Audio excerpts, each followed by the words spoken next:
I am Russell, 75 years old, and I spent my entire life fixing broken things. But last Friday, sitting across from my own son and his pregnant wife, I realized some things are better left completely shattered.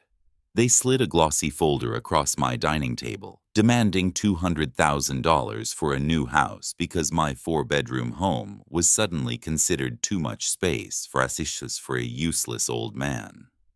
I looked at the son I sacrificed everything for, took a slow sip of my dark roast coffee, and asked the one question that changed our lives forever. And why exactly is that my problem? Before I continue this story, let me know where you are listening from in the comments below.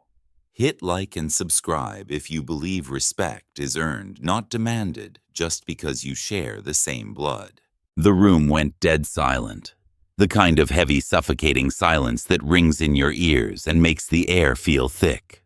Chloe, my daughter-in-law, had this rehearsed, pitiful smile plastered on her pale face just seconds before.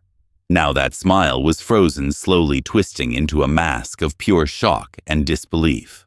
Her heavy silver fork slipped from her trembling fingers, hitting her porcelain dinner plate with a sharp clatter that echoed loudly through the dining room. I just sat there. At 75, my hands might have a slight tremor when I wake up in the morning, and my knees constantly remind me of the 40 years I spent standing on concrete floors at my auto repair shop down in the south side of Chicago. But my mind is as sharp as a freshly ground drill bit. I spent decades covered in motor oil and grease so my boy could wear tailored suits, and this was the thanks I received. I watched Jordan shift uncomfortably in his chair.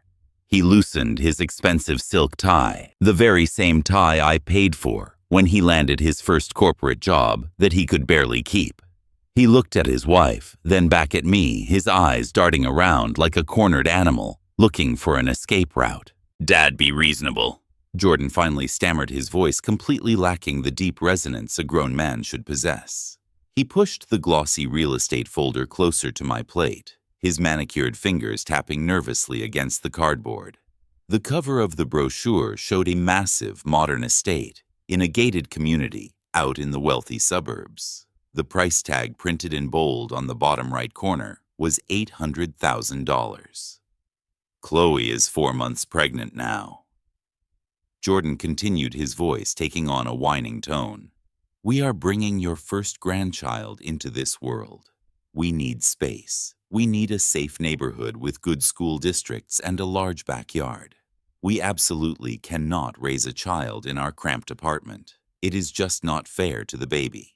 Chloe quickly recovered from her initial shock and leaned forward, placing her hands protectively over her barely visible belly. She always played the victim. She always used her tears as currency to manipulate everyone around her. "Russell," she said, her voice suddenly dripping with that fake sugary sweetness I had grown to absolutely despise over the years. "We are family. Jordan is your only son. The bank just needs a 20% down payment to secure the mortgage. $200,000 is nothing to you. You sold your massive mechanic shop 5 years ago for a fortune. We know you are sitting on a mountain of retirement money. It is just sitting in the bank doing nothing." Jordan nodded eagerly, emboldened by his wife taking the lead. "Exactly, Dad. And look at this house you are living in right now. It is huge. 4 bedrooms, a massive backyard, a double garage. It is practically a criminal waste of space for one old man living all alone. You do not need all this room anymore. You are getting older and weaker. You should be downsizing, moving into a smaller condo or an assisted living facility, not hoarding wealth while your own flesh and blood struggles to build a solid foundation. You need to think about the future. It is just a transfer of funds to help the baby. Consider it an early inheritance. It is an investment in your legacy." I leaned back in my solid oak dining chair. It was the exact same chair I bought with my late wife Ruby over 30 years ago, when we finally saved enough to furnish this house properly. I folded my hands calmly over my lap and looked directly into my son's eyes. I did not raise my voice. A man who truly knows his own power never has to shout to be heard. I will ask you one more time, Jordan. Why is your financial inadequacy my problem? Dad. How can you say something so cruel? Jordan gasped, gripping the edge of the mahogany table as if I had just physically struck him. Because it is the cold, hard truth. I replied smoothly, my voice steady and unwavering. Let us talk about my legacy since you are so suddenly concerned about it. My legacy was waking up at 4 in the morning working double shifts in freezing Chicago winters so you could attend a private academy surrounded by kids whose parents owned yachts. My legacy was draining my personal savings 10 years ago to pay off your $80,000 student loan debt because you chose to party for 4 years instead of applying for scholarships like I told you to. My legacy was buying you that brand new luxury SUV you are currently driving, the exact one parked in my driveway right now because Chloe threw a tantrum and refused to ride in a used car. I let those heavy words sink into the room. Neither of them said a single word. They just stared at me, their mouths slightly open. I kept my intense gaze fixed firmly on Jordan. You make 6 figures a year, son. Where exactly does your money go? I will tell you where it goes. It goes to expensive vacations in Europe that you put on high-interest credit cards. It goes to designer bags and overpriced brunch dates for your wife. You are drowning in debt, playing the role of a rich man on the internet to impress people who do not care about you. And now you want me to bleed my hard-earned retirement dry to fund your delusions. You are a 35-year-old man, sitting in my house eating my food and begging your elderly father to buy you a mansion. You are no investment. You are a financial black hole. The air in the room grew incredibly thick and toxic. Chloe's face turned a violent, blotchy shade of red. The sweet, pleading daughter-in-law act vanished entirely, replaced in an instant by the vicious, entitled woman she truly was underneath all the expensive makeup. She stood up so fast and with so much force that her heavy wooden chair scraped harshly against the polished hardwood floor, nearly tipping over. You are a bitter, selfish, miserable old man, she screamed, her voice cracking with uncontrollable rage. We give you the absolute honor of being part of this child's life, and this is how you repay us. By insulting my husband, by humiliating us and throwing our past mistakes in our faces. In her blind, unhinged fury, she reached across the dinner table and grabbed her half-full crystal glass of expensive red wine. With a deliberate, forceful flick of her wrist, she hurled the dark liquid straight down onto the floor. But she did not just aim for the wood. The red wine splashed violently across the handmade Persian rug that my beautiful Ruby had spent 6 months saving up to buy for our 20th wedding anniversary.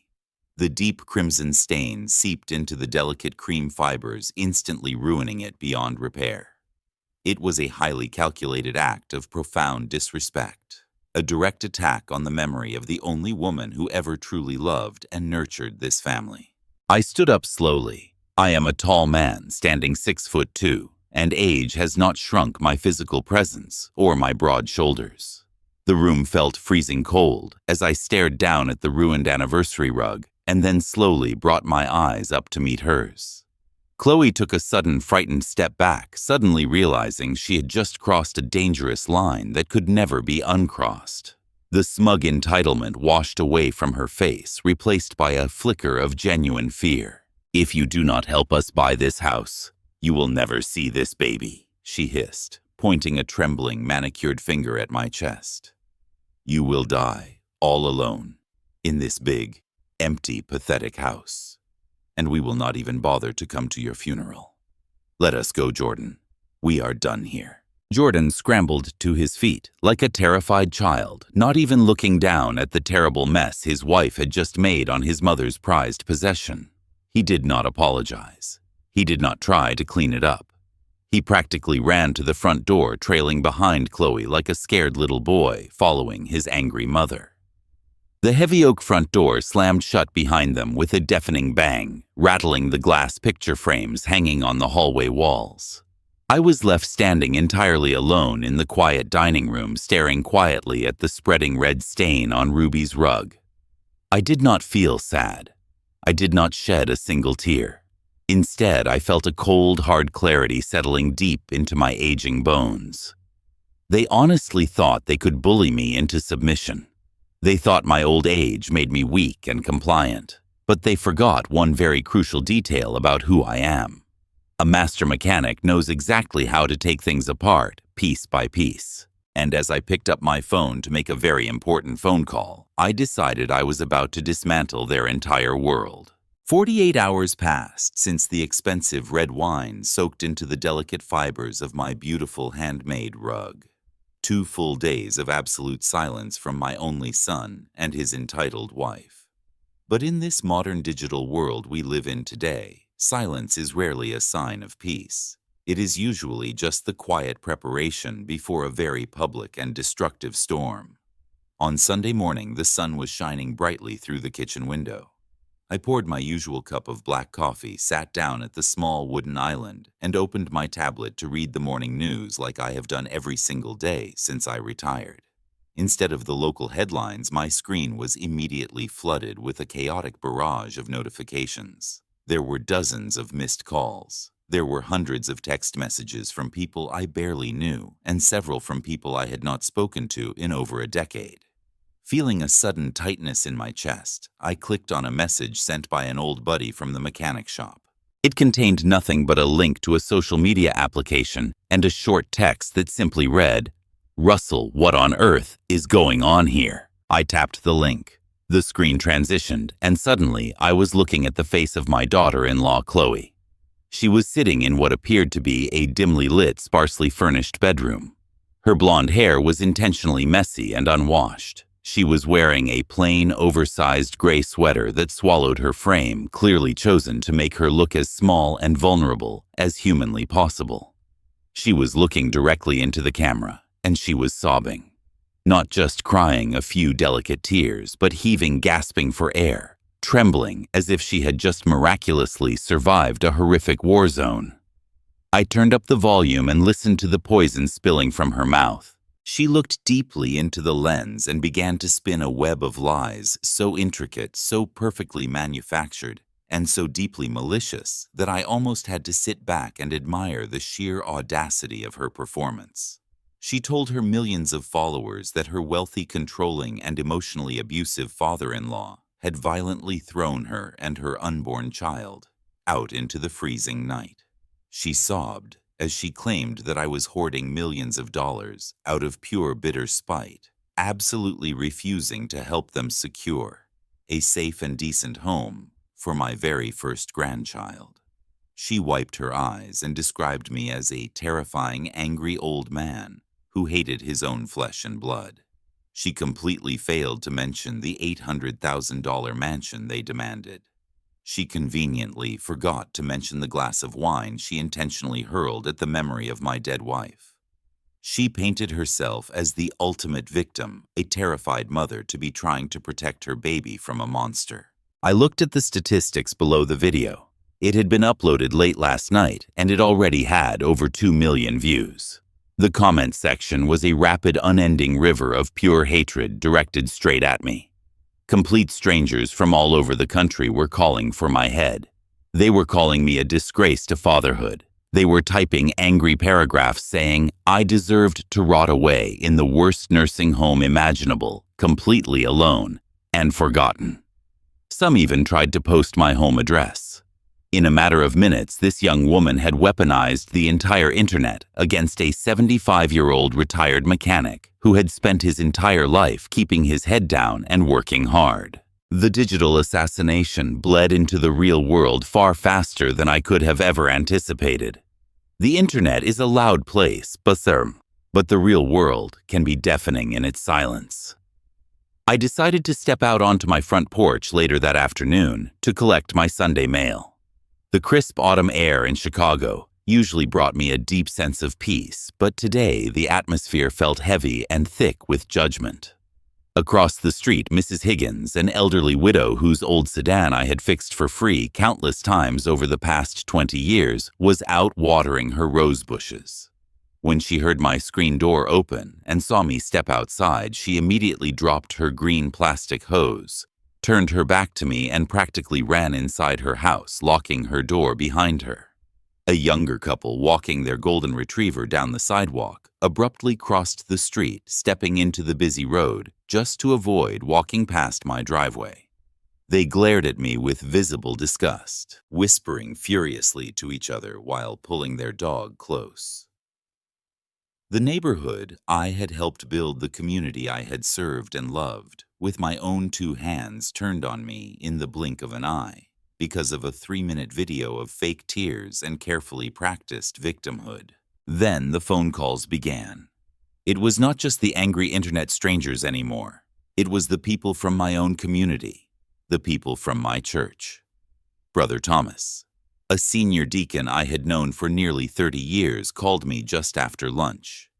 He used his gentle pastoral voice, the exact same soft tone he reserved for comforting grieving widows and counseling lost souls. He told me he saw the horrible video on the internet. He told me that as a respected older man, I needed to be the bigger person and show grace to the younger generation. He said Russell pride is a terrible and destructive sin. You have been blessed with so much wealth, and Jordan and Chloe are just starting their journey. Why not just compromise with them?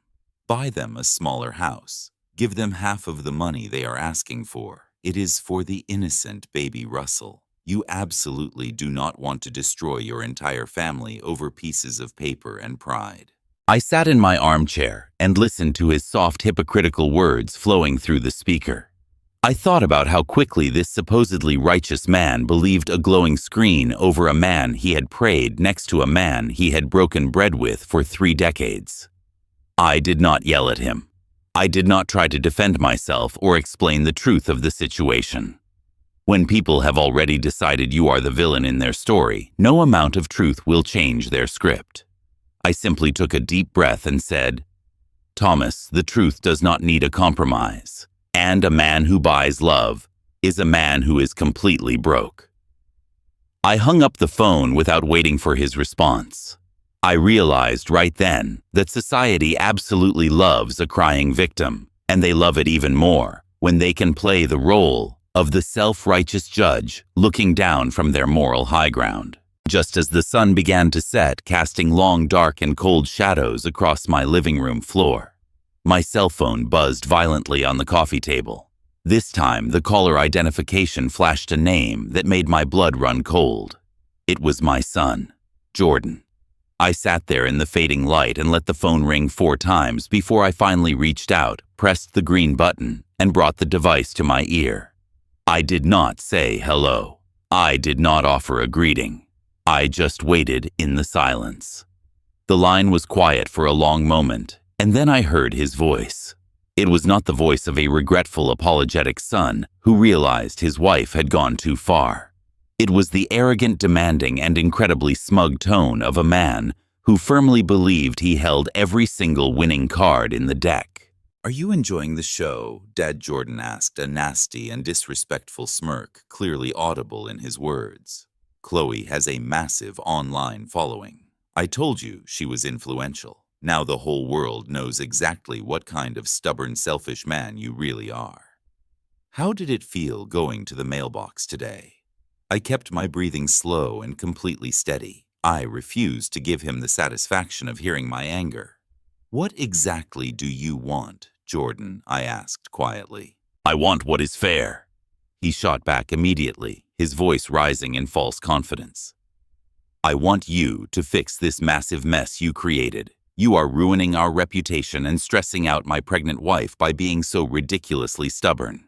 But Chloe is a good person. She is willing to be generous to you despite what you did. She is willing to take the video down right now and post a very public apology video saying it was all just a big misunderstanding fueled by pregnancy hormones. We will clear your name completely. We will make the neighborhood stop staring at you. But it comes with a price." I closed my eyes tightly, feeling a deep hollow and agonizing ache spread through my chest. A father should never have to negotiate with his own child like a hostage situation. "What is the price?" I asked, my voice barely above a whisper. I need you to sign over the deed to your house, Jordan said, his voice dropping into a cold, serious, and deeply calculating tone. You give us the house free and clear. You can pack your bags and go live in one of those nice, quiet retirement communities down in Florida, where you belong. We will take over the property, raise the baby in a proper home, and we will delete all the videos tonight. Think about your legacy, Dad. Do you really want to go to your grave known as the villain of this family, hated by everyone who knows you? You have exactly 24 hours to make a decision. Do the right thing for once in your life and give us the house. The line went completely dead. He hung up on me. I slowly lowered the phone to my lap, sitting alone in the dark living room. A younger man might have thrown the phone against the wall in a fit of rage. A weaker man might have broken down and wept bitterly, completely terrified of the public humiliation, the isolation, and the heartbreaking loss of his only child. But I did not shed a single tear. My tear ducts were as dry as the desert sand. You simply cannot cry for a son who has already been dead to you for a very long time. Jordan had just tried to openly extort me. He tried to use public shame and digital manipulation to steal the home I built with my own sweat, the very home where his loving mother drew her final breath. He thought he was playing a brilliant game of chess against a foolish old man, but he did not realize he was sitting at the board with a man who had mastered the game of survival before he was even born. I did not turn on the lights. I picked up my phone again and dialed a number I knew by heart. It rang twice before she answered. Her name was Brenda. She was my private attorney, a brilliant, sharp, and utterly ruthless woman who handled all my quiet investments, my real estate, and my legal affairs. She was a devastating shark in a tailored designer suit, and she had absolutely no patience for fools or emotional manipulation. "Hello, Russell," she answered smoothly, her voice crisp and professional. "I assume you have seen the ridiculous circus on the internet today. I have been waiting for your call." I let out a low, tired breath, leaning back into my chair. "I have seen it, Brenda. But the internet circus is the absolute least of our worries right now. My son just called me. He is officially demanding the deed to my house in exchange for taking down his wife's smear campaign. He is trying to extort me using my own unborn grandchild as leverage." Brenda let out a short, sharp, and chilling laugh. "Is he now? That is incredibly stupid and remarkably arrogant of him. Do you want me to file a massive cease and desist order tonight? Do you want me to hit them with a brutal defamation lawsuit first thing tomorrow morning and freeze their bank accounts? I can have them retracting that video by noon." I stood up, slowly, walked over to the large living room window, and looked out into the quiet, dark street where my neighbors were currently hiding from me. "No," I said softly but with absolute conviction. "A defamation suit is far too messy and predictable. It just gives that woman another public platform to play the victim and cry for the cameras. They want my assets, Brenda. They want my house. They want to strip me of everything I built. I say we let them try to take it. We let them think they are winning the game. I want them to feel victorious. Let them dig their own grave so deep that they will never ever be able to climb out of it." I could practically hear the dangerous smile forming in Brenda's voice when she replied, "I like the sound of that. Tell me exactly what you want to do, Russell." I took a deep, steadying breath, feeling the cold, hard determination solidify in my aging veins.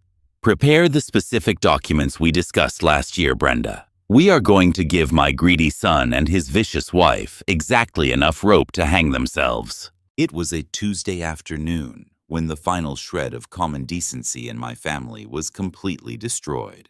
I was sitting in my favorite armchair reading the newspaper, trying to find some quiet peace after the chaotic weekend. The neighborhood was completely still. Then the silence was violently broken by the low, heavy growl of an expensive engine. I looked out the front window and watched a pristine silver Mercedes SUV drive right up over the curb. The heavy tires rolled ruthlessly right onto my front lawn, completely crushing the delicate yellow marigolds that I had planted in memory of my late wife. The engine shut off and the heavy doors swung open. Out stepped Richard and Susan Chloe's parents. They were the kind of wealthy suburbanites who wore expensive tennis clothes, even when they had absolutely no intention of playing tennis. Richard had a permanent look of deep dissatisfaction on his face. A man who firmly believed the entire world owed him a favor simply because he was born into money. Susan was clutching her designer handbag tightly against her chest, looking nervously up and down my street as if she expected to be robbed in broad daylight. They did not walk up the pathway like normal, respectful guests. They marched directly across my ruined grass and stomped heavily up the wooden steps of my front porch. I did not even have the chance to stand up before my front door swung open. They did not ring the doorbell. They did not bother to knock. They simply turned the handle and walked right into my home, as if they owned the very air inside it. It was a level of pure, unadulterated entitlement that made my blood run completely cold. Richard stood in my entryway, his expensive leather shoes tracking dirt onto my clean hardwood floors. He looked around my living room with a deep sneer of open disgust, examining my simple furniture and the framed family photographs on the wall. Susan stood right behind him, her nose slightly wrinkled, as if the smell of my home offended her delicate senses. They looked at me sitting there, a 75-year-old black man in his own living room, and they clearly saw nothing but a minor obstacle standing in the way of their daughter's unearned inheritance. I slowly folded my newspaper, placed it neatly on the coffee table, and waited for them to speak. I knew exactly why they were here. When bullies realize they cannot win a fair fight, they always bring in reinforcements. Richard did not offer a greeting. He did not ask how I was doing. He walked straight over to the coffee table and aggressively threw a folded piece of white paper down onto the glass surface. The paper landed with a soft thud, but the threat behind it was incredibly heavy. He crossed his arms over his chest and looked down at me with the arrogant confidence of a man who has never been told no in his entire life. "Russell," he began, his voice dripping with condescension. "You have caused a massive problem for my daughter. Chloe is deeply distressed, and her pregnancy is highly at risk because of your erratic and completely irrational behavior. We are not going to sit back and watch you terrorize our children simply because you have grown bitter in your old age." I did not reach for the paper. I just stared at it, and then I looked back up into his cold, calculating eyes. I stayed completely silent, letting him dig his own hole. "Since you refuse to be reasonable," Richard continued, leaning closer to me to try and use his physical presence to intimidate me, "we have decided to take matters into our own hands. I suggest you pick up that piece of paper and read it very carefully. It is a preliminary medical evaluation signed by a very prominent psychiatrist who happens to be a personal friend of mine at the country club. Based on the video Chloe posted, and based on sworn statements from my daughter and your own son, this doctor has determined that you are exhibiting severe signs of violent dementia and dangerous paranoia." Susan stepped forward, putting on a sickeningly sweet face that looked more like a grimace. "We are just so incredibly worried about your mental decline, Russell. Throwing your own pregnant daughter-in-law out into the street, hoarding your wealth while your mind clearly slips away. It is incredibly tragic, but we have to protect the family. You clearly cannot take care of yourself anymore." Richard smirked, feeling victorious. "If you do not sign the deed of this house over to Jordan by tomorrow morning, I am going to take this medical certificate straight to a judge. I play golf every single Sunday with 2 captains from the Chicago Police Department. I am on the advisory board for Adult Protective Services in this county. Do you really understand what that means for you, old man? It means I can make one phone call, and I can have a squad car pull up to this house. I can have you legally declared completely incompetent to manage your own affairs. A judge will strip you of all your rights and grant Jordan a full involuntary conservatorship over your life. Jordan will have total legal control over your house, your bank accounts, your retirement funds, and every single decision regarding your physical well-being. We could throw you in the cheapest, most miserable state-run psychiatric ward in the entire state of Illinois, and you would not be able to do a single thing to stop us. You are a retired mechanic playing checkers, Russell. I am a corporate executive playing chess. You cannot win this fight against us. You do not have the money, the connections, or the power. So you will sign the deed, you will apologize to my daughter, and you will get out of our way before I crush you completely." He stood up straight, his face flushed with the thrill of his own perceived power. He honestly thought I was going to tremble. He thought the heavy threat of the police, the medical system, and the court system would break the spirit of an old black man who had spent his whole life working with his hands. He completely underestimated the deep, unbreakable strength of a man who survived decades in a world built entirely to defeat him. I did not panic. I did not raise my voice or show a single ounce of the profound rage that was burning hot inside my chest. I slowly placed my hands on the armrests of my chair and pushed myself up to a standing position. I am a tall man, standing 6'2", and despite my age, my back is completely straight. I stepped right up to Richard, closing the distance between us until I was looking down directly into his eyes. The smug, arrogant smirk on his face faltered for just a fraction of a second when he realized I was not backing down. "Richard," I said, my voice incredibly low and remarkably calm, "I want you to look very closely at the floor you are standing on right now.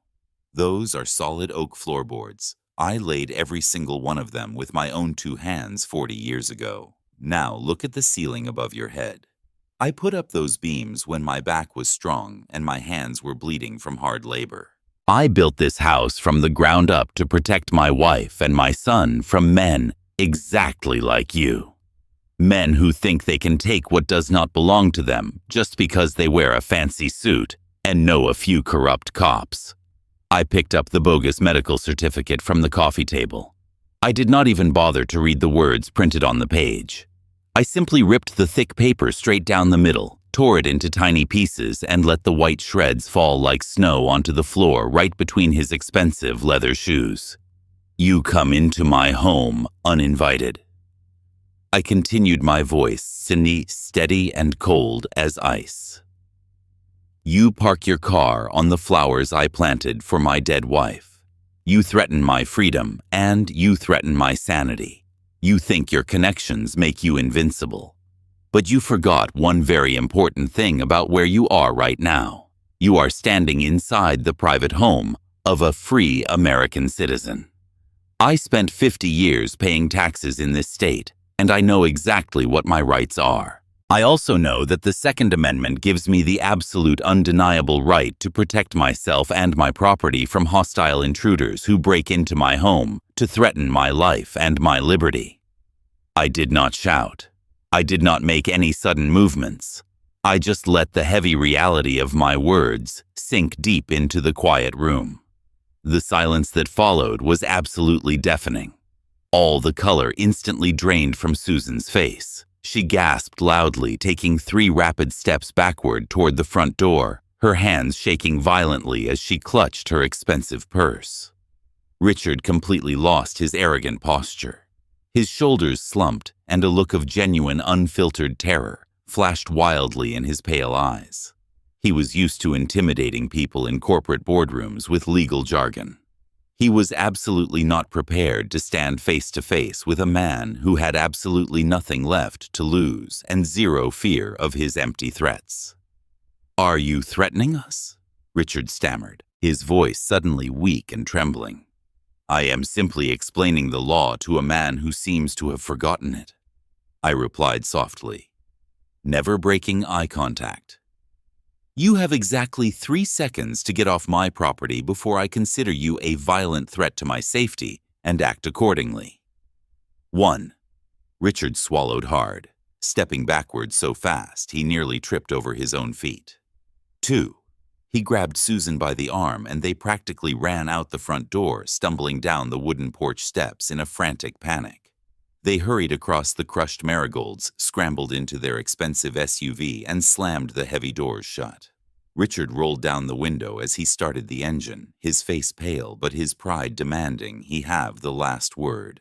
"You are going to severely regret this, you crazy old man," he yelled from the safety of his vehicle. "We are going to completely destroy you. We will take absolutely everything you own." I stood quietly in his doorway and watched them speed away down the street. I did not feel threatened by his parting words. In fact, I felt a deep sense of satisfaction. The battle lines were officially drawn. They thought they were the predators in this scenario, but they had absolutely no idea they were walking blindly into a steel trap that I had already set. It was exactly 7 days after the disastrous visit from my entitled in-laws. A full week of heavy rain and gray skies over Chicago, perfectly matching the coldness that had settled deep into my bones. The neighborhood was quiet, and the social media outrage had slowly started to fade away as the internet moved on to its next victim. I was out in my garage wiping down the engine block of an old classic car I was restoring. It was quiet work and honest work. It was the kind of good solid labor that keeps an old man grounded when his mind has too much to carry. The smell of motor oil and old metal always brought me peace. Then I heard the heavy, frantic footsteps slapping against the wet concrete of my driveway. I slowly wiped the dark grease from my calloused hands with an old red rag and walked out to the open garage door to see who was trespassing on my property. It was my son, Jordan. He was standing in the pouring rain, but he did not have his expensive designer umbrella. He was not wearing his perfectly tailored corporate suit. He was wearing wrinkled casual clothes, and his hair was a wet, messy tangle plastered to his forehead. He looked absolutely miserable. He looked like a man whose entire world was violently collapsing around him. He walked slowly into the dry sanctuary of the garage, and before I could even ask him what he was doing here, he collapsed straight down onto his knees on the cold, hard concrete floor. He buried his face in his hands and started to sob uncontrollably. This was not the angry, entitled shouting from the dinner table. This was the loud, pathetic wailing of a completely broken man. "Dad, please help me!" he cried out, his voice echoing sharply off the concrete walls and the metal toolboxes. "You have to help me right now. She is leaving me, Dad."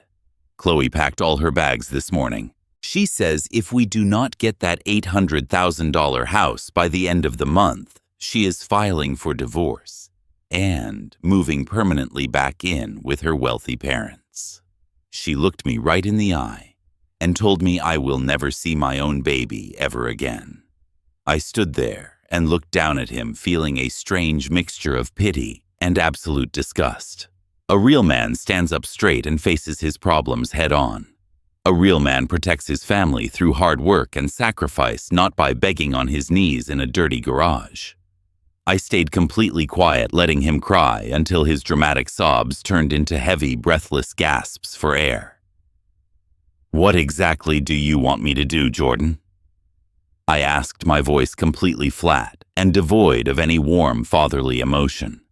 He reached into his wet jacket pocket with trembling fingers and pulled out a folded piece of white paper. It was slightly damp at the edges from the rain. He held it up to me with shaking hands like a beggar asking for bread. "I just need a signature, Dad," he pleaded, looking up at me with red, puffy eyes. "I went to the bank yesterday morning to try and get the loan myself. They said my credit score took a massive hit because of my credit card debt and my car payments. They will not approve the mortgage for the new house unless I have a strong financial guarantor. That is all this piece of paper is, Dad. It is just a simple credit guarantor form. It means the bank will use your excellent credit history to approve my loan. You do not have to give us a single dollar of your retirement money. You do not have to sell your beautiful house. You just have to sign this one single piece of paper, and my marriage is completely saved. My unborn baby is saved.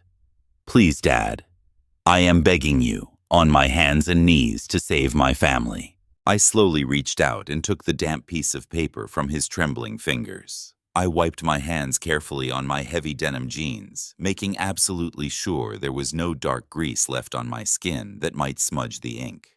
I reached into my plaid shirt pocket, pulled out my wire-rimmed reading glasses, and carefully slid them onto my face. I unfolded the document and smoothed it out. When you spend 40 years working as a master mechanic in a busy city, you learn very quickly that the real problem is almost never the loud rattling noise coming from the exhaust pipe.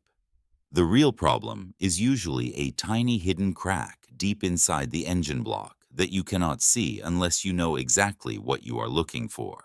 I applied that exact same mechanical scrutiny to the legal document resting in my hands. The paper had the official logo of a major national bank printed neatly at the very top. It had bold letters spelling out standard loan agreement protocols to make it look completely legitimate to an untrained eye. But as my eyes scanned past the first comforting paragraph, moving down into the dense, tightly packed blocks of legal jargon at the bottom of the page, the cold, hard truth revealed itself to me.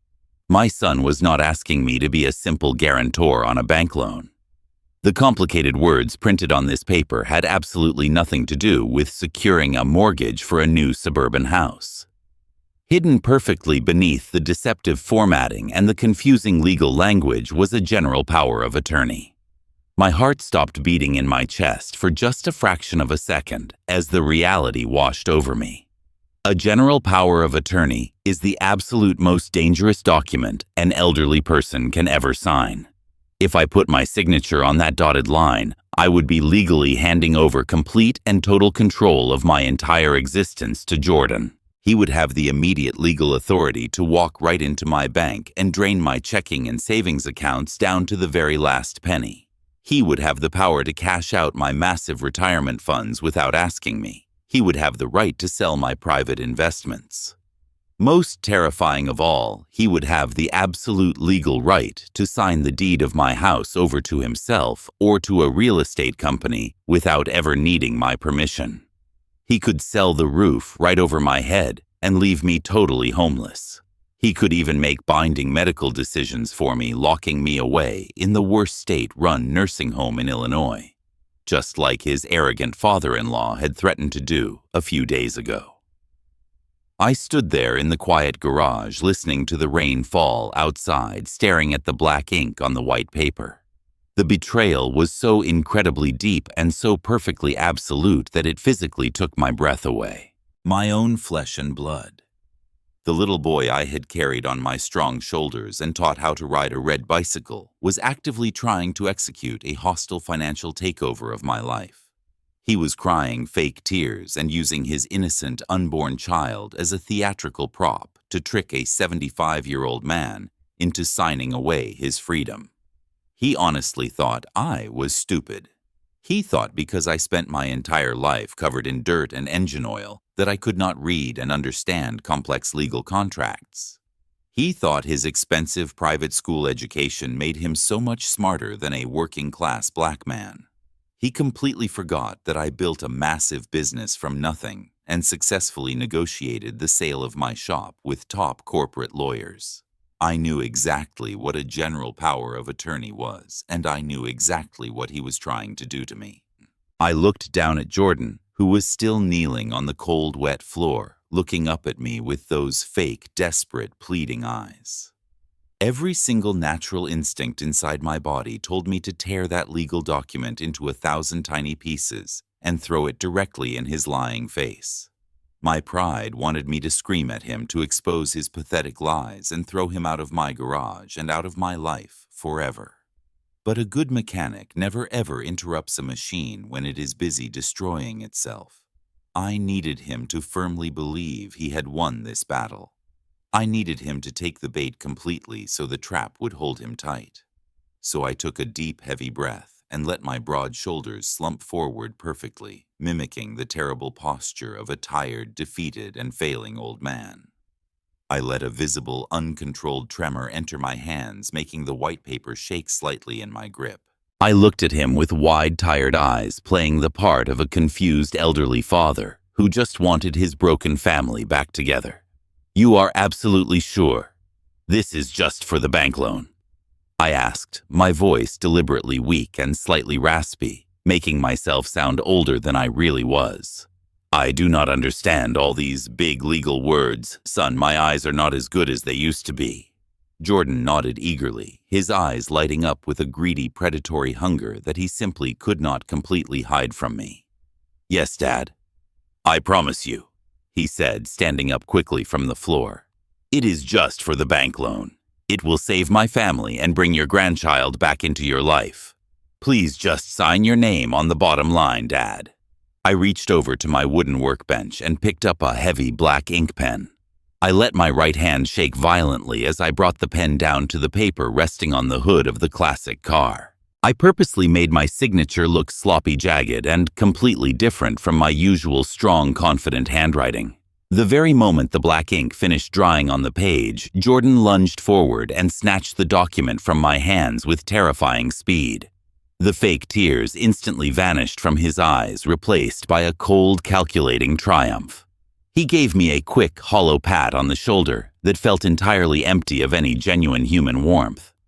"Thank you, Dad," he said, his voice suddenly brisk, energetic, and completely devoid of the terrible sadness he had just been faking seconds before. "I have to go to the bank right now before they close for the afternoon. I will call you later to let you know it went through." He turned his back on me and practically sprinted out of the garage, completely ignoring the heavy rain falling on his clothes. He jumped into his expensive luxury vehicle, started the powerful engine, and sped off down the street, leaving wet black tire marks on the slick asphalt. I stood entirely alone in the dark garage, listening to the sound of his engine fading away into the distance. To anyone watching this scene unfold, it looked like a deeply tragic story of a foolish old man who had just been terribly swindled out of his entire life savings and his beloved home. It looked like I had just lost absolutely everything I worked for to a greedy, ungrateful child. But as I calmly wiped the black ink from my fingers using the red rag, I smiled a very cold and incredibly dangerous smile. The trap was officially set, and the locking mechanism was engaged.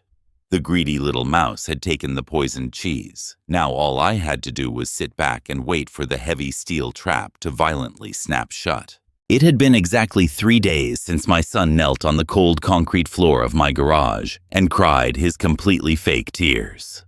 3 days of absolute silence while the trap I set sat quietly waiting in the dark. I decided to take a slow drive to the local grocery store early that Friday morning to pick up some fresh coffee beans and a few vegetables. I wanted to maintain the perfect illusion that I was just a clueless old man going about his boring daily routine. The sun was shining brightly over Chicago, and the crisp autumn air felt incredibly refreshing against my face.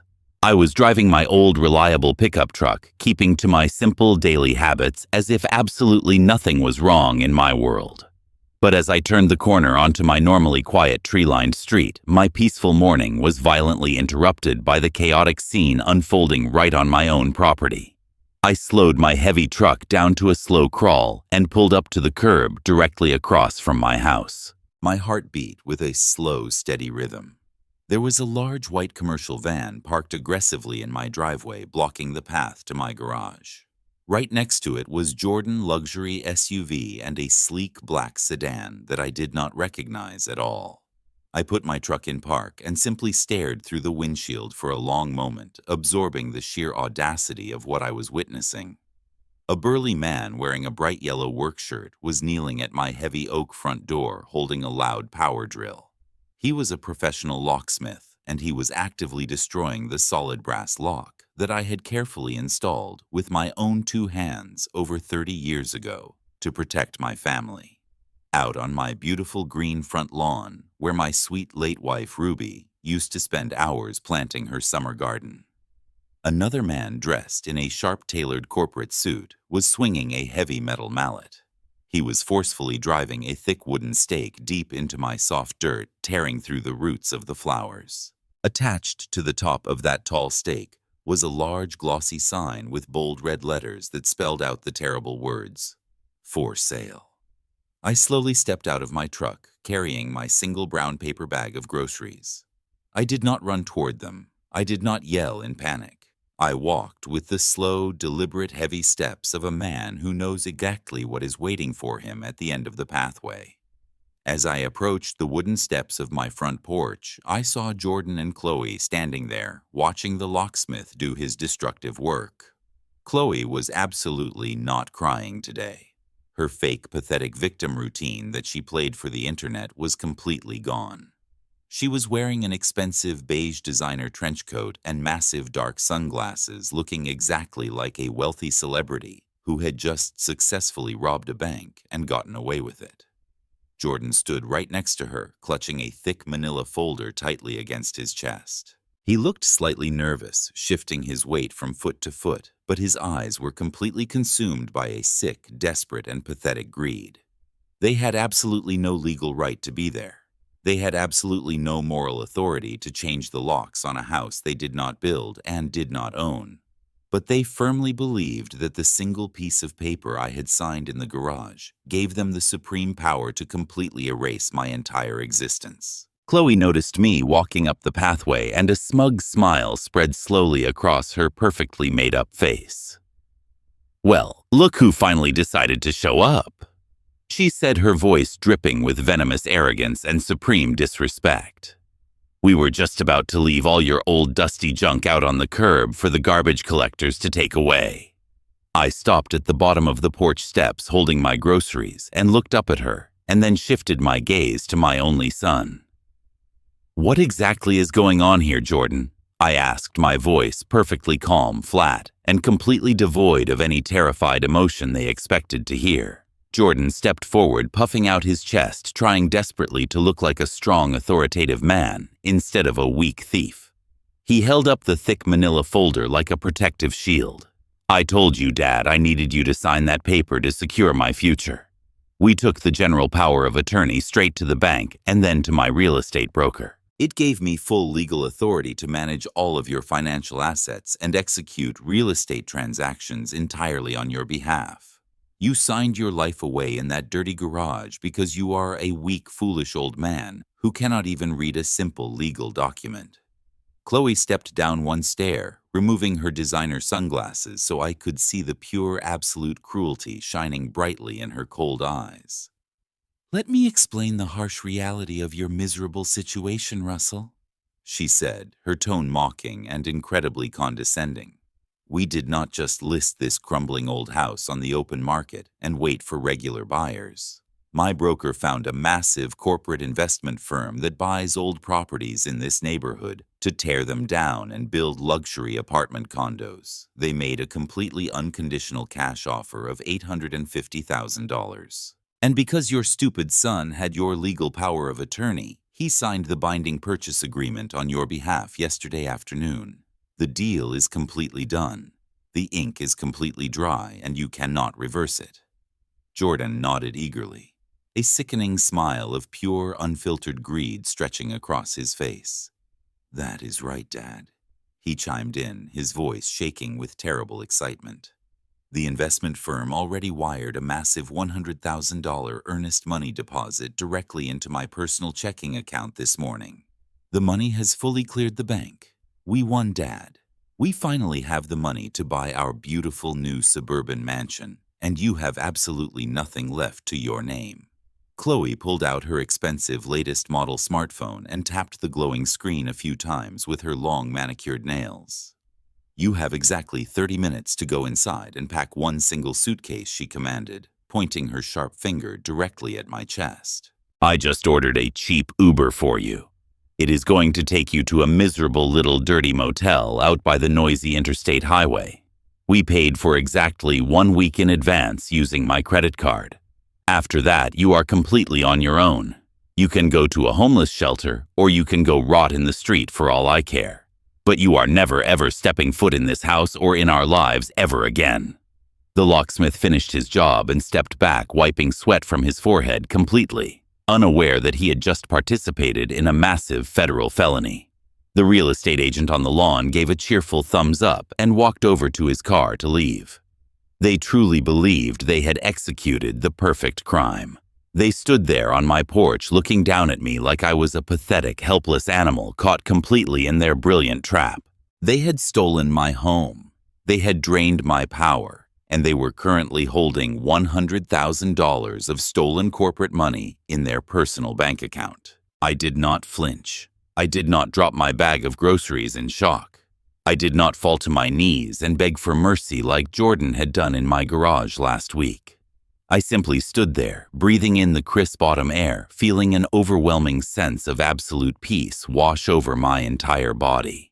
I slowly set my brown paper bag of groceries down onto the bottom wooden step of the porch. I reached into my thick jacket pocket and calmly pulled out my cell phone.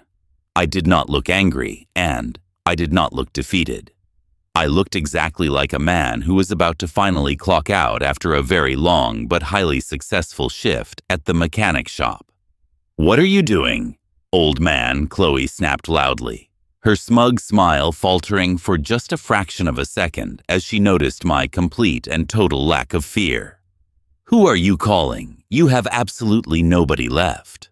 I did not bother to answer her taunts. I unlocked my phone screen, pressed a single button on my contact list, and tapped the speaker icon so the incoming sound would echo loudly across the quiet front lawn for everyone to hear. The phone rang exactly one time before it was picked up instantly. "Hello, Russell," came the sharp, crisp, and incredibly confident voice of my ruthless attorney, Brenda. Her voice echoed loudly from the small phone speaker, cutting straight through the arrogant and toxic atmosphere my son and his wife had just created. "Hello, Brenda," I replied, my voice completely steady and totally relaxed. "I am standing in my front yard right now. Jordan and Chloe are here. The locksmith has successfully changed the locks, and they have proudly confessed to signing the real estate contract and receiving the wire transfer. Are we ready to proceed?"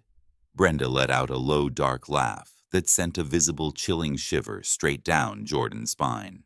"We are absolutely ready." "Russell," she said, her voice suddenly turning as cold and hard as solid steel, "I just received confirmation from our inside contacts. You two arrogant idiots have absolutely no idea what you have just done. You did not just steal a house from an old man. You just triggered a massive, inescapable federal trap. Listen to me very carefully. Jordan and Chloe." Brenda commanded, her voice projecting loud and clear across the open lawn. "Do not attempt to get in your cars. Do not attempt to run away. The FBI and local Chicago authorities are pulling onto your street right this very second. Nobody move." Brenda hung up the phone. The quiet autumn morning was suddenly shattered by the loud wailing sound of approaching sirens. I watched the arrogant smirk completely melt off Chloe's face. Jordan looked wildly down the street. 3 dark blue Chicago police cruisers and 2 unmarked black suburban vehicles turned the corner sharply and sped directly toward my house. They did not park neatly on the street. They pulled aggressively up onto the curb right behind the real estate agent vehicle, completely blocking my driveway so nobody could escape. The red and blue emergency lights flashed brightly, reflecting off the front windows of my house. Doors opened and several uniformed officers stepped out, along with 2 serious-looking federal agents wearing dark windbreakers with the letters FBI printed in bright yellow on the back. The real estate agent on the lawn dropped his clipboard in absolute terror. The locksmith immediately raised his hands in the air, backing away from my front door. Jordan stood completely frozen on the porch steps, clutching his manila folder, as if it could somehow protect him from the massive storm that was about to destroy his life. One of the federal agents, a tall man with sharp eyes, walked straight up the pathway. He looked at Jordan and asked if he was Jordan, the man who had just authorized the sale of this property. Jordan nodded weakly, his voice completely failing him. He tried to hold up the power of attorney document, his hands shaking so violently the paper rattled. He stammered out that he had full legal authorization and that his father had signed the papers. I walked slowly up the steps and stood right next to the federal agent. I looked my trembling son directly in the eye and delivered the fatal blow. I told him that the piece of paper he was holding was absolutely worthless. I explained that exactly 1 week before he came crying into my dirty garage begging for a signature, I had sat down with my attorney Brenda. I had legally transferred the deed to my house, my massive retirement accounts, and every single piece of property I owned into a highly protected, irrevocable trust. I named a private corporate trustee to manage it, and I was strictly listed only as a beneficiary. I told him that I did not legally own this house when he handed me that pen in the garage. The irrevocable trust owned it, and I had absolutely no legal power to sign it away. Therefore, the power of attorney he used was completely null and void before the ink even dried. The heavy silence that followed my revelation was thicker than a winter blizzard. Jordan stared at me, his mouth opening and closing like a suffocating fish, but no words came out. He slowly turned his head to look at the federal agent, desperately hoping this was just a terrible joke. The agent did not smile. He looked at Jordan with complete professional coldness. The agent explained that because the power of attorney was legally invalid, Jordan had absolutely no legal right to authorize the sale of the property. But that was not the worst part. The agent pulled out a thick stack of printed financial documents from his jacket. He explained that by knowingly using a fraudulent legal document to execute a commercial real estate contract, Jordan had committed severe fraud. And because Jordan had accepted a massive $100,000 earnest money deposit from an interstate corporate investment firm and had that money wired directly into a personal checking account, he had crossed a very dangerous line. The agent clearly stated that Jordan was officially being charged with multiple counts of federal wire fraud and interstate real estate fraud. These were not minor local misdemeanors that a slick lawyer could easily brush away. These were severe federal crimes that carried mandatory minimum sentences in a federal penitentiary. The real estate broker standing on the lawn let out a loud gasp of horror, realizing he had just been used as an unwitting pawn in a massive federal felony. He immediately started yelling at Jordan, telling the agents he had absolutely no idea the documents were completely fake. Jordan's legs finally gave out. He collapsed right there onto the hard wooden planks of my front porch, dropping the manila folder completely. The fake legal documents and the signed real estate contracts scattered across the floor, blowing gently in the crisp autumn wind. Chloe took a massive step away from her husband, her eyes wide with absolute panic. She immediately started waving her hands frantically in the air, screaming that she had absolutely nothing to do with this. She pointed her manicured finger directly at the man she had promised to love in sickness and in health, and loudly declared that it was all his idea. She yelled that she was just a pregnant woman and that Jordan had forced her to go along with the scam. It was a pathetic and completely disgusting display of cowardice, but I expected absolutely nothing less from a woman with no moral spine. But the federal trap I had built was incredibly thorough, and I had made absolutely sure that every single rat caught in the maze would receive exactly what they deserved. The federal agent looked at Chloe and let out a very cold and humorless laugh. He told her to save her dramatic performance for a judge because the investigation had already followed the digital money trail completely. He explained that they had been monitoring Jordan bank accounts since yesterday afternoon when the wire transfer first cleared. And that is when the final devastating twist of the knife was revealed. The agent announced that Jordan did not keep the $100,000 stolen deposit in his own account. Less than 2 hours after receiving the massive sum of money, Jordan had wired the entire amount directly into another private bank account. He wired it straight to his father-in-law, Richard, to quickly pay off massive hidden gambling debts that Richard had been desperately trying to conceal from his country club friends. Chloe's face turned completely white. She looked like she had just seen a ghost. The agent stated clearly that because Richard had accepted a massive sum of stolen federal funds to pay off his personal debts, he was now officially an accessory to federal wire fraud and money laundering. As those heavy words hung in the air, Chloe's expensive designer purse suddenly started vibrating wildly. She pulled out her cell phone with shaking hands. The caller identification showed her mother, Susan. Chloe accepted the call and put it on speakerphone completely by accident in her blind panic.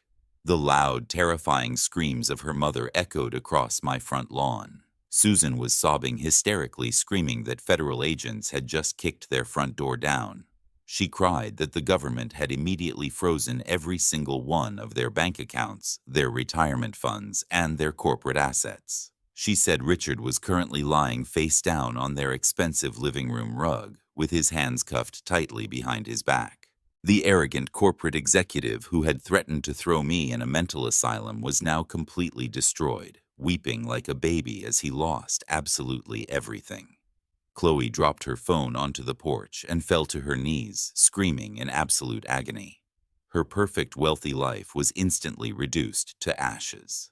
The two uniformed police officers stepped forward and grabbed Jordan by his arms. They pulled him roughly to his feet, forced his hands behind his back, and secured heavy steel handcuffs around his wrists.